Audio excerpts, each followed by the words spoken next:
तो स्टूडेंट्स कल हमने डिस्कस किया था मीडिक स्पेस के बारे में। क्या थी? चार प्रॉपर्टीज थी हमारे पास। First, D of x Y is greater than equal to 0। Second, D of x Y equal to 0 if and only if X equal to Y. Third, symmetric property थी हमारे D of x Y equal to D of Y X. और fourth थी हमारे triangle equality, D of x Y is less than equal to D of x Z plus D of z Y. आज हम क्या करेंगे? Discrete metric space क्या है? Let x be an arbitrary non-empty set and d such that x cross x to r be a function such that d of x y equal to, अगर दोनों point same हैं तो distance 0 है, और अगर different हैं तो distance क्या है? 1। हमने दिखाना है कि x is a metric space. तो क्लियर सी बात है।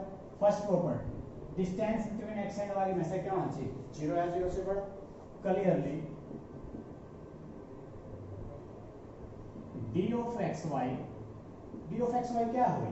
अगर पॉइंट सेम है तो 0 है, और पॉइंट अगर डिफरेंट है तो क्या है? 1। तो दोनों ही केस में क्या है? 0 या 0 से क्या है? Greater than equal to. For all x Y belongs to X. Second property क्या थी? D of x Y equal to 0 कब है? If x equal to y, x equal to y, and if x equal to y, then यहाँ में then x equal to y, और if x equal to y, then d of x y equal to 0। हमने इस and वाली condition दिखानी है, यानी कि अगर x not equal to y है देन क्या था? तो डिस्टेंस क्या 0 था? हमारा नहीं था। D of x Y equal to किसके था? 1 के। इसका मतलब तीनों लाइन का कंक्लूजन क्या निकल रहा है कि D of x Y equal to 0, D of x Y equal to 0 if and only if X equal to Y. Second property clear होगी हमारी। थर्ड प्रॉपर्टी क्या थी? ध्यान रखो कि D of x Y equal to D of Y X. Symmetry property क्या कहती है? Here d of x y equal to 0 कब था? if x equal to y, और अगर मैं y equal to x लिख दूंगा तो यहाँ क्या हो जाएगा? d of y x। ये तो क्लियर सी बात है, d of y x and d of x y equal to 1 equal to d of y x।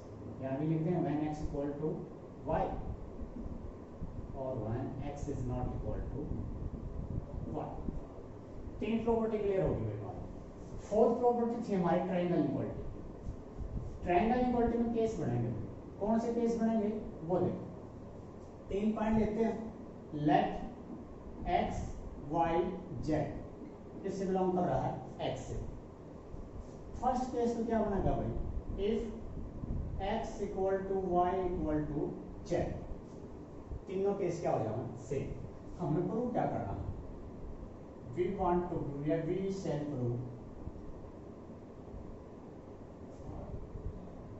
D of x Y is less than equal to D of x Z plus D of z y. क्या होगा? देखो, x equal to y equal to z. अगर x equal to y है, x equal to y है तो distance क्या होगा भाई? 0। इसकी वैल्यू क्या आ जाएगी? 0। x इक्वल टू क्या है? z। तो d ऑफ x z की वैल्यू क्या होगी? 0।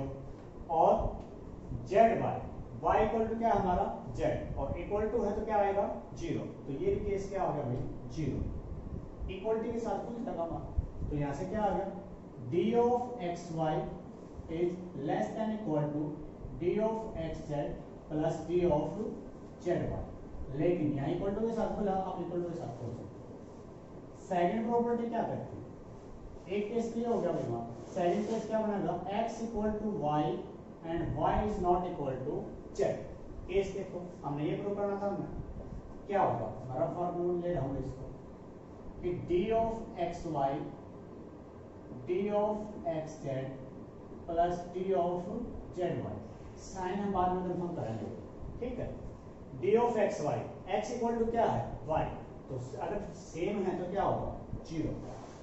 डी ऑफ एक्स जेड, क्या एक्स जेड के इक्वल है, नॉट इक्वल टू का साइन है ना, और अगर डिफरेंट है तो वैल्यू क्या देगा 1, यहाँ 1 आ गया।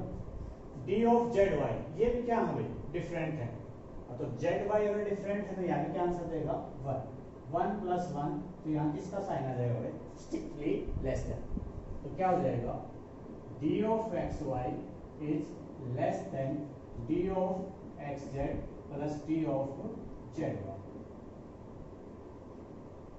सी थर्ड केस क्या कह रहा है, यहाँ पर नॉट इक्वल टू का साइन आ रहा है, x is not equal to y equal to z, then क्या बना, देखो यही सोल्व कर रहा हूं,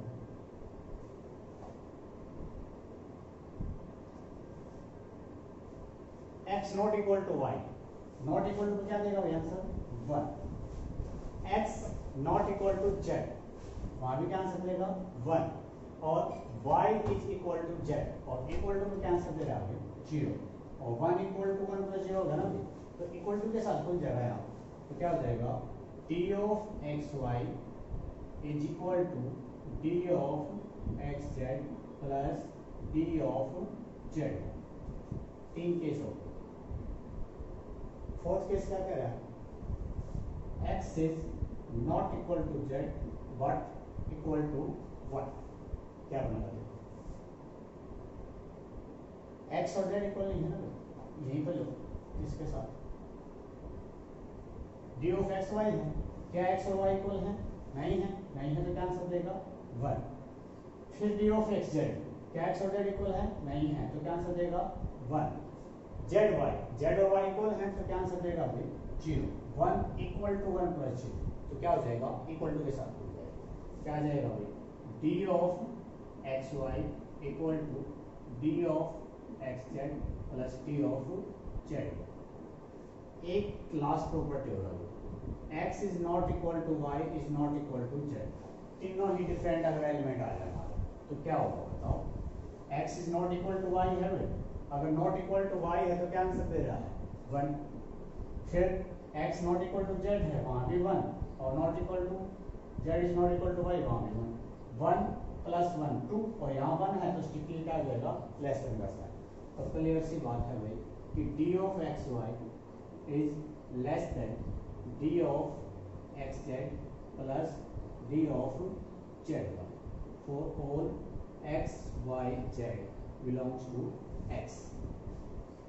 5 केस बने थे भाई, पांचों के पांचों प्रूव कर दिए मैंने। तो फोर्थ प्रॉपर्टी क्या थी हमारी, ट्रायंगल इक्वालिटी। तो ट्रायंगल इक्वालिटी सेटिस्फाई होगी तो चारों प्रॉपर्टी जहां पे सेटिस्फाई होते हैं वो मान क्या हो जाएगा मैट्रिक्स स्पेस। मैं एक दोबारा रिपीट कर रहा हूं, डिस्क्रीट मैट्रिक्स स्पेस है कैसे डिफाइन कर रखा है कि अगर एलिमेंट सेम है तो क्या वैल्यू आ रही है 0, और अगर एलिमेंट डिफरेंट है तो क्या वैल्यू आ रही है भाई 1।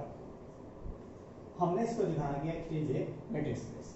सबसे पहली प्रॉपर्टी डिस्टेंस में से क्या होना चाहिए ग्रेटर इक्वल टू 0। दो केस हैं हमारे पास, एक में 0 आंसर आ रहा है, एक में क्या आंसर आ रहा है 1, तो दोनों ही केस में 0 0 से बड़े होंगे, पहली पॉइंट तो क्लियर होगी। Second D of x Y equal to 0, if and only condition थी भाई, यानी अगर x इक्वल टू y है तो डिस्टेंस 0, अगर डिस्टेंस 0 है तो x इक्वल टू y, और अगर डिफरेंट नॉट इक्वल टू का साइन आ रहा है तो 0 नहीं आना चाहिए।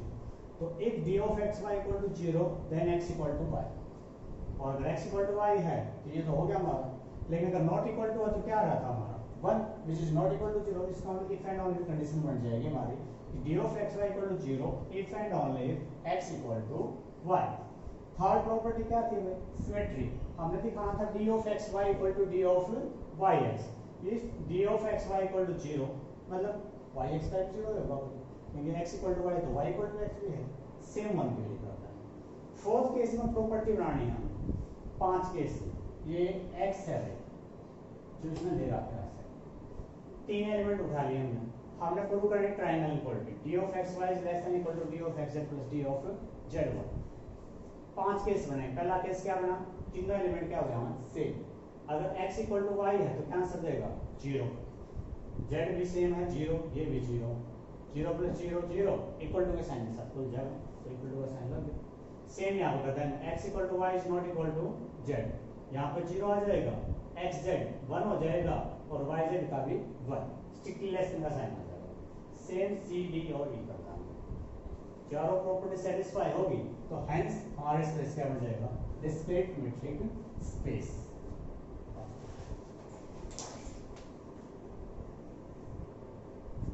यूक्लिडियन मीट्रिक स्पेस क्या कहता है भाई, let x equal to Rn is set of all ordered n tuples of real numbers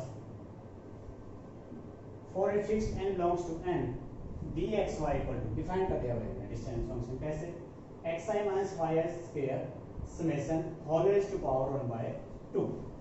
x हमारा n टपल का एलिमेंट है, y हमारा क्या है, n टपल का element with xy belongs to Rn, show that xt equal to x से हमारा क्या है Rn, तो Rn is a metric space। सबसे पहली प्रॉपर्टी क्या थी, नॉन नेगेटिविटी। तो क्लियर सी बात है, clearly d of x y is greater than equal to 0। क्यों है भाई, सिंस अगर मैं सिर्फ ये क्वांटिटी उठाऊं xi माइनस yi का स्क्वायर हमेशा क्या होगा भाई, ग्रेटर देन इक्वल टू 0। फिर मैं क्या लगा दूंगा इस पे समेशन, बहुत सारी क्वांटिटी है स्क्वायर के अंदर है, सम करांगे वो भी क्या होगी में से 0 से बड़ी हो, और फिर मैं इसका क्या ले लूंगा अंडर रूट यानी कि 1/2, तो वो क्वांटिटी हमारी क्या होगी greater than equal to 0।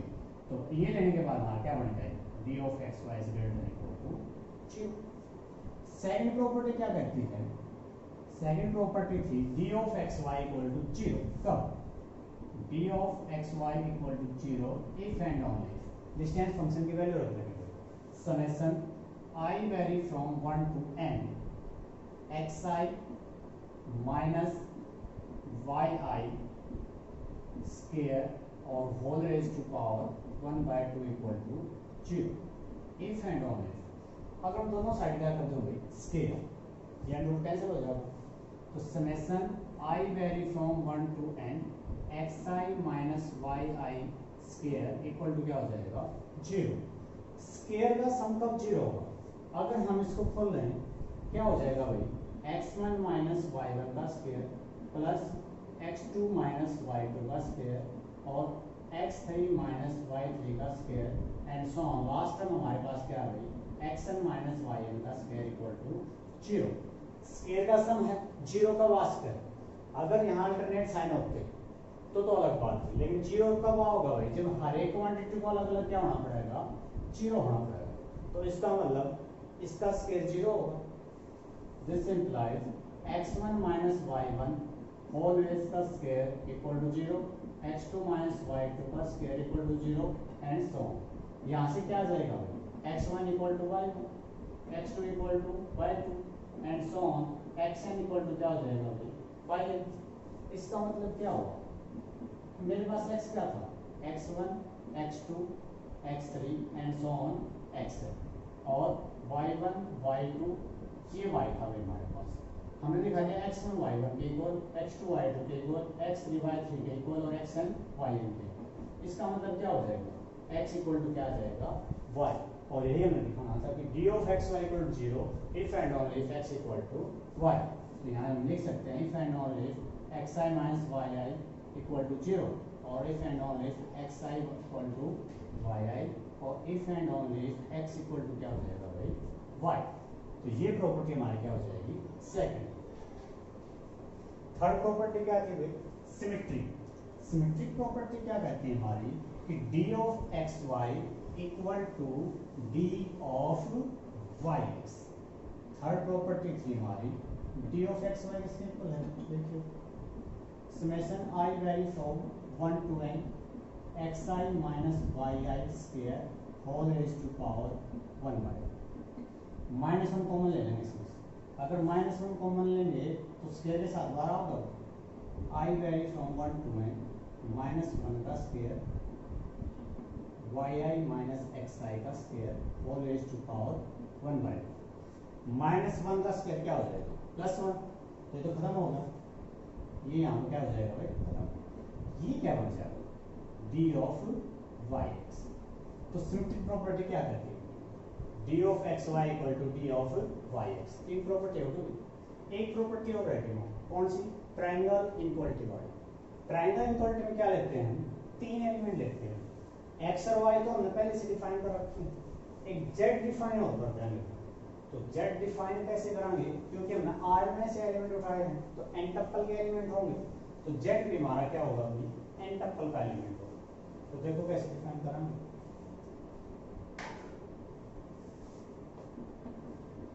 Late z is equal z1 z2 and so on zn, किससे बिलोंग कर रहा है भाई Rn से।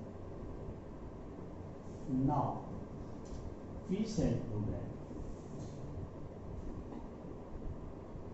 कि d of xz sorry xy is less than equal to d of xz plus का d of zy। हमने क्या क्या चाहिए था, x y का डिफरेंस कर रखा है, d of xz xz क्या बनेगा एक बार देख लो, xi minus zi का square summation I vary from 1 to n all raised to power 1 by 2। और same thing d of zy को डिफाइन कर लें, d of zy क्या होगा समेशन zi माइनस yi का square all raised to power 1 by 2, और I vary कर जाएगा 1 से लेकर n तक। लेट कर लिया alpha i equal to xi minus zi और beta i equal to zi minus का yi। इसकी जगह क्या रख देंगे हम अल्फा i, तो क्या बन जाएगा d of xz equal to alpha i का square summation I vary from 1 to n whole raise to power 1 by 2, और d of zy क्या हो जाएगा भाई समेशन बीटा i का square whole raise to power 1 by 2, और I vary करेगा कहाँ से 1 से लेकर n तक।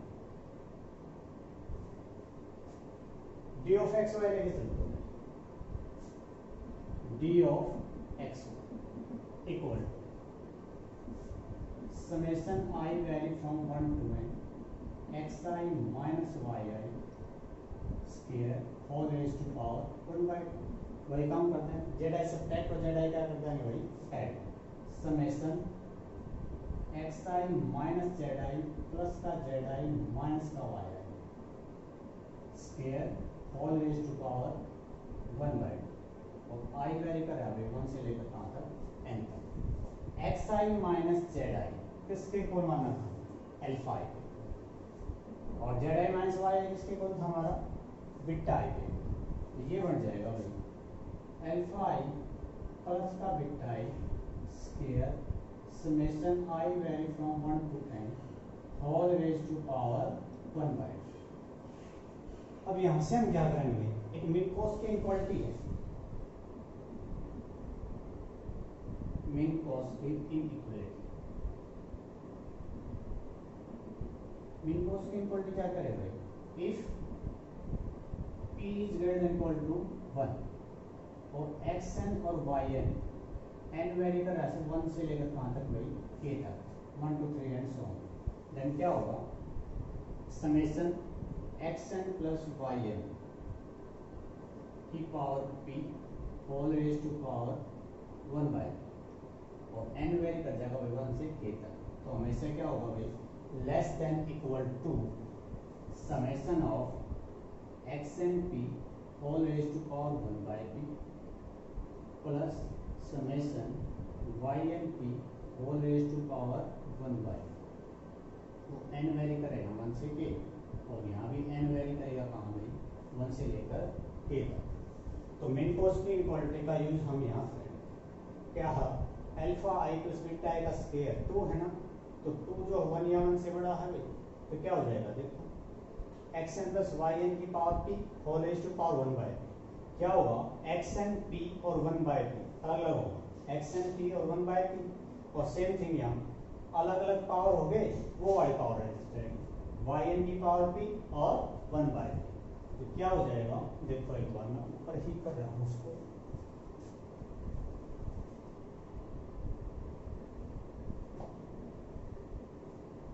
ये था भाई d of xy इज यहाँ पे less than equal to sign आ जाएगा, क्या हो जाएगा xn की पावर p फिर 1 by p था, तो क्या हो जाएगा यहाँ पे अल्फा i स्क्वायर और whole raise to power 1 by 2 summation alpha i square whole raise to power 1/2, I value कर जाएगा 1 से लेकर n तक। ऐसे ही same beta I square summation और whole raise to power 1/2, beta I square whole raise to power 1/2 और I value from 1 to n। Alpha I की वैल्यू क्या थी वो देखो, x I minus Z I. तब देखो क्या अल्फा आई का स्क्वायर किसके इक्वल था, डी ऑफ एक्स जेड के आ जाएगा, डी ऑफ एक्स जेड। और बीटा आई किसके इक्वल था भाई, बीटा आई का स्क्वायर हो जाएगा डी ऑफ जेड का। बस और ये हमने लिखा कि D of x Y is less than equal to D of x Z plus D of z. चारों प्रॉपर्टी क्लियर होगी, हेंस हमारा क्या बन जाएगा ये मेट्रिक स्पेस। देखो एक बात, फोर्थ प्रॉपर्टी फिर क्लियर कर रहे हैं हम। यूक्लिडियन मेट्रिक स्पेस क्या है भाई, n टप्पल के एलिमेंट होंगे। D of x Y define कर रखा है summation X I minus Y I square whole raise to power 1/2। Fourth property थी triangle equality, X Y Z तीन एलिमेंट चाहिए हमको, तीन एलिमेंट चाहिए, दो एलिमेंट हमने डिफाइन कर रखे हैं पहले से। थर्ड एलिमेंट में जेड हो गया, Z1 Z2 and so on Z n टप्पल का एलिमेंट होगा क्योंकि Rn में से लिखा है। हमें प्रूव करना है d of xy is less than equal to d of xz plus d of z। d of xz define कर लेंगे हम यहाँ, y के z रिप्लेस कराएंगे तो xi minus zi का square whole raise to power 1/2। Same thing zy के साथ क्या किया, xi minus zi को नाम दे दिया भाई अल्फा और zi minus y को क्या नाम दे दिया बीटा। पुट करेंगे इसमें तो अल्फा आई का square summation whole raise to power 1/2 d of xz के इक्वल और beta square whole raise to power 1/2 d of zy। d of xy लेके चलते xi minus yi square whole raise to power 1/2 zi spread और add कर दिया। इसकी जगह alpha I the value alpha आई और ये क्या था हमारा बीटा आई थी, बीटा आई रखिए। एक मीन कोस की इक्वालिटी थी भाई, if p is greater than equal to 1 xn yn थे हमारे n टप्पल या k टप्पल के एलिमेंट थे, तो क्या होगा xn plus yn raise to power p summation whole raise to power 1/p, ये p और फिर ये 1/p, तो क्या हो जाएगा xn raise to power p summation whole raise to power 1/p और सेम थिंग yn के साथ हो जाएगा। तो क्योंकि p की वैल्यू यहाँ पे क्या है 2, अगर कंपेयर करेंगे तो इसको अगर हम कंपेयर कराएंगे तो पावर 2 है तो यहाँ 1/2 होगी, तो 2 1 से बड़ा है, इसलिए हमारी मीन कोस की इक्वालिटी एप्लीकेबल होगी, तो इसलिए इसकी कंडीशन सेटिस्फाई करो। फिर xn प्लस yn ये था भाई अल्फा 2 अंदर आ गया, फिर power whole raise to power क्या हो जाएगी 1/2, सेम बीटा के लिए होगा। हमने डिफाइन कर देते हैं phi square 1/2 d of xz के इक्वल और बीटा वाला d of zy। तो यही हमने लिखा आज के लिए इतना है।